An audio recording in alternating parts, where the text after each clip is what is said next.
Hello पिला माने welcome to my channel Prabhas sir academy पिला माने तुम समस्तंकर आज बाहरी सारी वेटिंग रैंक जो तुमने सब वेट करथिले जे कौन सर पीजी रो केबे वेटिंग रैंक आसीबो स्पॉट रैंक केबे आसीबो ता वर्तमान समय बाहरी हिची तुमने चेक करि परिबो आउ एई वीडियो में डिस्कशन करबा जे कौन कहार सिलेक्शन होबार बेसी पॉसिबिलिटी अछि वेटिंग रे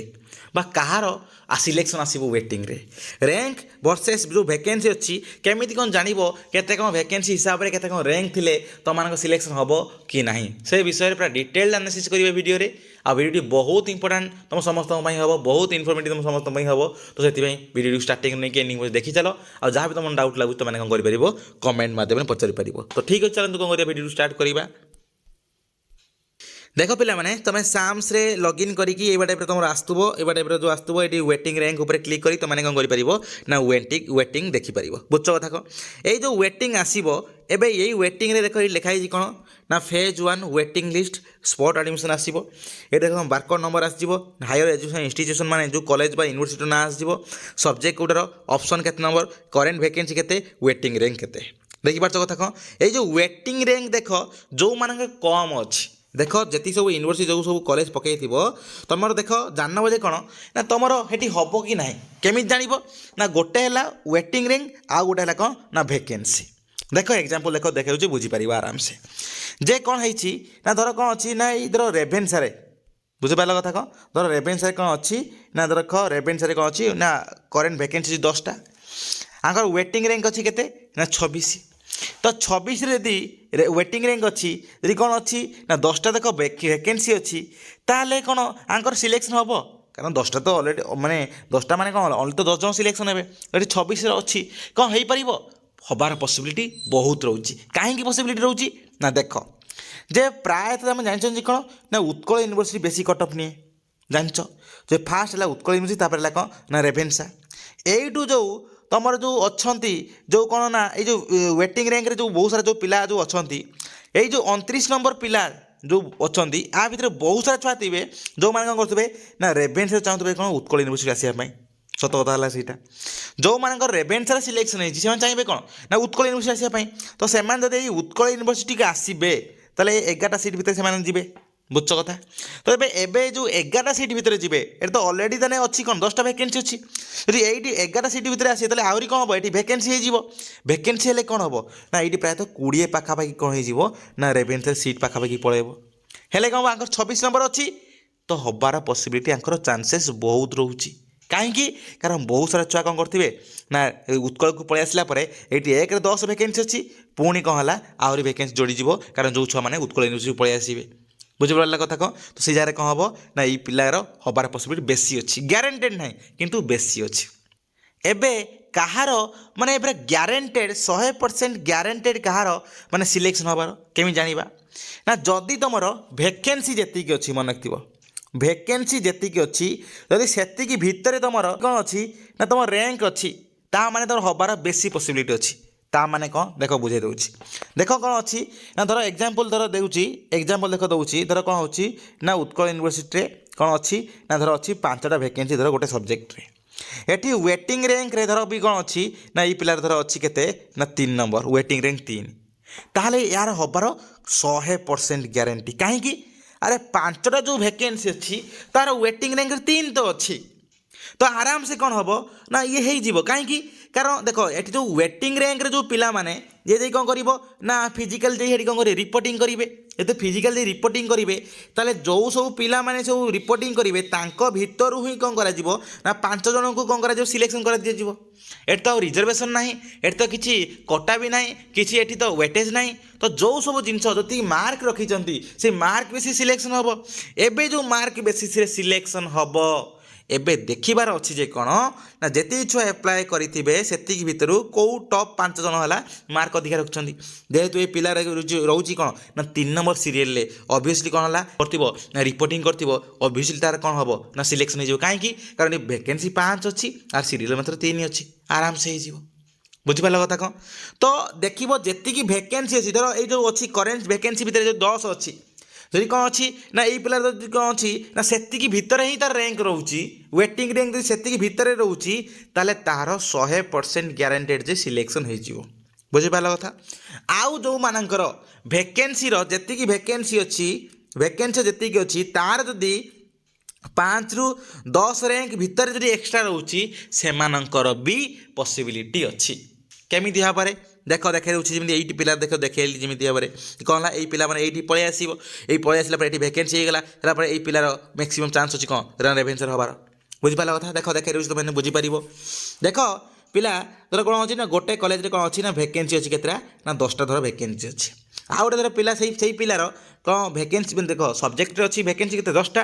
ତାର ୱେଟିଂ ର୍ୟାଙ୍କ କେତେ ଅଛି, ୱେଟିଂ ଲିଷ୍ଟରେ ଯେଉଁ ର୍ୟାଙ୍କ କେତେ ଅଛି ନା ଧର ଏକ୍ଜାମ୍ପଲ୍ ଦେଉଛି କେତେ ନା 18 ଅଛି, ତାର ଆର ବି ହେବାର ଚାନ୍ସେସ୍ ଅଛି। କେମିତି କିପରି ଜାଣିବ ଏଇଟା ହେବାର ପସିବିଲିଟି ଅଛି? ଏଇଥିପାଇଁ କି କାରଣ ଏଇ 10 ଜଣ ପିଲା ମେ ବି ଆଉ କେଉଁଠି ପକାଇଥିବେ। ବୁଝିପାରିଲ କଥା କ'ଣ? ଧର ଏକ୍ଜାମ୍ପଲ୍ ଦେଲି, ଧର ଗୋଟେ ପିଲା ଏଇ ଗୋଟେ କଲେଜରେ ପକାଇଥିବ ବୋଲି କିଛି ଗ୍ୟାରେଣ୍ଟି ଅଛି କି ଆପ୍ଲାଏ କରିଥିବ କି ଆମ ସ୍ପଟ୍ ପାଇଁ? ନୁହଁ ନା। ଆଉ ଗୋଟେ କଲେଜରେ ବି ମେ ବି ଆପ୍ଲାଏ କରିଥିବ। ତ ଏବେ ଯେଉଁ କଲେଜରେ ତାର ଆସିବ, ଧର 2ଟା କଲେଜରେ ଆସିଗଲା, ତାହେଲେ ଗୋଟେ କଲେଜରୁ ଛାଡ଼ିବ ଆଉ ଗୋଟେ କଲେଜରେ ସେ ଆଡ଼ମିସନ୍ କରିବ, ହଁ କି ନା? ଯେତେବେଳେ ସେ ଆଡ଼ମିସନ୍ କରି ଗୋଟେ କଲେଜରୁ ଛାଡ଼ିଦେଲା ପରେ ଏବେ ସେଇ ଜାଗାରେ ଯେଉଁ ଭେକେନ୍ସି ରହିଲା ସେଇଟା କ'ଣ କରାଯିବ ନା ତାପରେ ଯେଉଁ ୱେଟିଂ ଲିଷ୍ଟ ଭିତରେ ଯେଉଁମାନେ ଥିବେ ସେମାନଙ୍କୁ ଦିଆଯିବ। ତା ମାନେ କ'ଣ ହେଲା ନା ତୁମେ ଯେଉଁ ସବୁ ଛୁଆମାନେ ରିପୋର୍ଟିଂ କରିବେ ସେ ରିପୋର୍ଟିଂ ଛୁଆଙ୍କ ଭିତରୁ କ'ଣ କରାଯିବ ସିଲେକ୍ସନ୍ ଲିଷ୍ଟ ବାହାର କରାଯିବ। ଯେତିକି ହେଲା କ'ଣ ନା ଯେତିକି ଭେକେନ୍ସି ଥିବ ସେତିକି ହିସାବରେ କ'ଣ ହେଲା ତୁମର ୱେଟିଂର କ'ଣ କରାହେଲା ସିଲେକ୍ସନ୍ କରିଦିଆଗଲା। ଏବେ ତା ସହିତ ତୁମର କ'ଣ କରାଯିବ ଆଉ ବହୁତ ସାରା ଛୁଆଙ୍କୁ କ'ଣ କରାଯିବ ନା ୱେଟିଂରେ ରଖାଯିବ ମାର୍କ ବେସିସ୍ରେ। ମୁଁ ଜାଣିଛି ତୁମକୁ କହିଛି ଅଲରେଡ଼ି କ'ଣ ନା ଗୋଟେ ସିଟ୍ ପାଇଁ 5 ଜଣଙ୍କୁ ଭେକେନ୍ସି ମାନେ ୱେଟିଂ ର୍ୟାଙ୍କରେ ରଖାଯିବ, ୱେଟିଂ ଲିଷ୍ଟରେ ରଖାଯିବ। ବୁଝଛ କଥା। ତ ଏବେ ଧର ଏଇ 10 ଜଣ ଛୁଆଙ୍କ ଭିତରେ ଧର କ'ଣ କଲେ ନା 6 ଜଣ ପିଲା କ'ଣ କଲେ ନା ଧର ଆଡ଼ମିସନ୍ କଲେ, ଆଉ 4 ଜଣ ପିଲା ଆଡ଼ମିସନ୍ କଲେନି, ତାହେଲେ କ'ଣ କରାଯିବ ନା ଯେଉଁମାନେ ୱେଟିଂ ର୍ୟାଙ୍କ ଯେଉଁ ୱେଟିଂ ଲିଷ୍ଟରେ ଥିବେ ଏଇଟା ୱେଟିଂ ର୍ୟାଙ୍କ ବର୍ତ୍ତମାନ ସମୟରେ ଆପ୍ଲାଏ କରିସାରିଲା ପରେ ସ୍ପଟ୍ ଫାର୍ଷ୍ଟ ସିଲେକ୍ସନ୍ ବାହାରି ସାରିଲା ପରେ ତୁମର ଯେଉଁ ବାହାରିବ କ'ଣ ନା ଗୋଟେ ଯେଉଁ ସିଲେକ୍ଟେଡ୍ ଲିଷ୍ଟ ଆଉ ଗୋଟେ ଯେଉଁ ବାହାରିବ ୱେଟିଂ ଲିଷ୍ଟ, ସେଇ ସିଲେକ୍ଟେଡ୍ ଲିଷ୍ଟ ଭିତରେ କ'ଣ ହେଲା ଯେତିକି ଭେକେନ୍ସି ଥିବ ସେଇ ପିଲାମାନଙ୍କୁ ଡକାଯିବ। ଏବେ ସେମାନଙ୍କ ଭିତରୁ ଯଦି କୌଣସି ପିଲା ଆଡ଼ମିସନ୍ ନ କରିକି ନ କଲେ ତାହେଲେ କ'ଣ ହେବ ସେଇ ଯେଉଁ ସିଟ୍ଟା କ'ଣ କରାଯିବ ତାପର ଯେଉଁ ଛୁଆମାନଙ୍କ ଯେଉଁ ଥିବେ ଯେଉଁ ଆମ ୱେଟିଂ ଲିଷ୍ଟ ଭିତରେ ସେମାନଙ୍କୁ କ'ଣ କରାଯିବ କଲ୍ କରାଯିବ। ଯଦି ସେମାନଙ୍କ ଭିତରେ କେହି ନ ରାଜି ହେଲେ ତାପରେ ନେକ୍ସଟ ଛୁଆକୁ, ତ ସେମାନଙ୍କ ଭିତରେ କେହି ନ ରାଜି ହେଲେ ନେକ୍ସଟ ଛୁଆକୁ ଏଇ ଟାଇପ୍ରେ କଣ୍ଟିନ୍ୟୁ କରିବ। ବୁଝିଲ କଥା କ'ଣ? ତ ଯଦି ସେମାନେ ରାଜି ହେଇଗଲେ ତାହେଲେ କ'ଣ ହେଲା ସେମାନେ ସିଲେକ୍ସନ୍ ହେଇଯିବେ।